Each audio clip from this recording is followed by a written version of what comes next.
ಆತ್ಮೀಯ ಭಗವದ್ಭಕ್ತರೇ, ಉಡುಪಿ ಕೃಷ್ಣ ಕ್ಷೇತ್ರದ ಮಧ್ವ ಸರೋವರದ ಇತಿಹಾಸ ಬಲ್ಲಿರ. ಶ್ರೀ ಮಧ್ವಾಚಾರ್ಯರ ಕಾಲಕ್ಕೂ ಪೂರ್ವದಲ್ಲಿ ಚಂದ್ರ ಪುಷ್ಕರಣಿ ಎಂದು ಪ್ರಸಿದ್ಧವಾಗಿದ್ದ ಈ ಸರೋವರು ಶ್ರೀ ಮಧ್ವರ ಕಾಲಾನಂತರ ಮಧ್ವ ಸರೋವರ ಎಂದು ಹೆಸರು ಪಡೆಯಿತು. ಚತುರ್ಯುಗಗಳಲ್ಲೂ ಈಗಿನ ಮಧ್ವ ಸರೋವರ ಬೇರೆ ಬೇರೆ ಹೆಸರಿನೊಂದಿಗೆ ಅಸ್ತಿತ್ವದಲ್ಲಿತ್ತು. ಗಂಗಾ ಮಾತೆಯು ಅಂತರ್ಗಾಮಿಯಾಗಿ ಈ ಸರೋವರ ಜೊತೆ ಸಂಗಮಿಸುತ್ತಾಳೆ ಎನ್ನುವುದನ್ನು ಕೂಡ ಅನೇಕ ಅಪರೋಕ್ಷ ಜ್ಞಾನಿಗಳು, ದಾಸರು, ಯತಿಗಳು ತಮ್ಮ ಕೃತಿಗಳಲ್ಲಿ ದೃಷ್ಟಾಂತ ಸಹಿತ ಉಲ್ಲೇಖಿಸಿದ್ದಾರೆ. ಕೃತಯುಗದಲ್ಲಿ ಇದೇ ಅನಂತ ಸರೋವರ, ತ್ರೇತಾಯುಗದಲ್ಲಿ ವರುಣತೀರ್ಥ, ಕ್ಷಿತಿಯೊಳಗೆ ದ್ವಾಪರದಿ ಚಂದ್ರ ಪುಷ್ಕರಣಿ, ಉನ್ನತ ಕಲಿಯುಗದಲ್ಲಿ ಮಧ್ವತೀರ್ಥ ಎಂದು ಈ ಸರೋವರದ ಹಿರಿಮೆಯನ್ನು ಜ್ಞಾನಿಗಳು ಸೊಗಸಾಗಿ ನಿರೂಪಿಸಿದ್ದಾರೆ. ಆಚಾರ್ಯ ಮಧ್ವರು ಮಲ್ಪೆಯ ಕಡಲ ಕಿನಾರೆಯಿಂದ ಒಡಲಲ್ಲಿ ಇರಿಸಿಕೊಂಡು ತಂದ ಕೃಷ್ಣನ ಪ್ರತಿಮೆಯನ್ನು ಹುದುಗಿಸಿಕೊಂಡಿದ್ದ ಗೋಪಿ ಹೆಂಟೆಯು ಈ ಪುಷ್ಕರಣಿಯನ್ನು ಸ್ಪರ್ಶಿಸುತ್ತಿದ್ದಂತೆ ಪ್ರತಿಮೆಗೆ ಆವರಿಸಿದ ದ್ವಾರಕೆಯ ಪವಿತ್ರ ಗೋಪಿಯು ಈ ಪುಷ್ಕರಣಿಯ ಜಲಗರ್ಭದಲ್ಲಿ ಸೇರಿಕೊಂಡಿತು.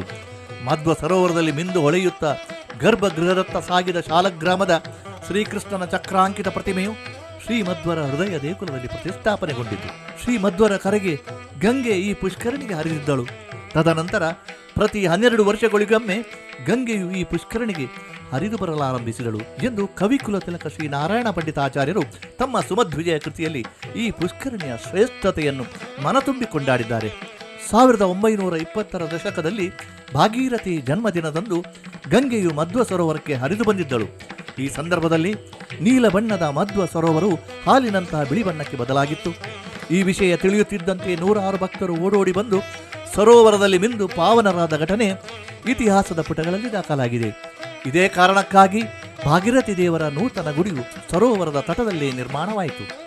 ಉಡುಪಿ ಶ್ರೀಕೃಷ್ಣ ಮಠದ ತೆಪ್ಪೋತ್ಸವ, ಕ್ಷೀರಾಬ್ದಿ, ಅವಭೃತೋತ್ಸವ, ಶ್ರೀ ಅನಂತೇಶ್ವರ ಚಂದ್ರಮೌಳೀಶ್ವರ ದೇವಾಲಯದ ಉತ್ಸವ, ಅವಭೃತೋತ್ಸವ ಹೀಗೆ ಉಡುಪಿಯ ಬಹುತೇಕ ಧಾರ್ಮಿಕ ಕಾರ್ಯಕ್ರಮಗಳಿಗೆ ಪ್ರಮುಖ ಸನ್ನಿಧಾನವಾಗಿರುವ ಮಧ್ವ ಸರೋವರು ಈ ಭೂಮಿಯ ಪವಿತ್ರ ಸೆಲೆ ಹಾಗೂ ಪೌರಾಣಿಕ ನೆಲೆ.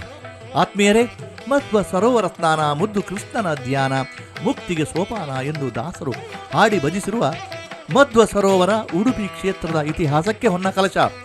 ಇಂತಹ ಇನ್ನೊಂದು ಮಹಿಮಾಪೂರ್ಣ ಮಾಹಿತಿಯೊಂದಿಗೆ ಮತ್ತೆ ಭೇಟಿಯಾಗೋಣ. ಪ್ರೀತೋಸ್ತು ಕೃಷ್ಣ ಪ್ರಭು.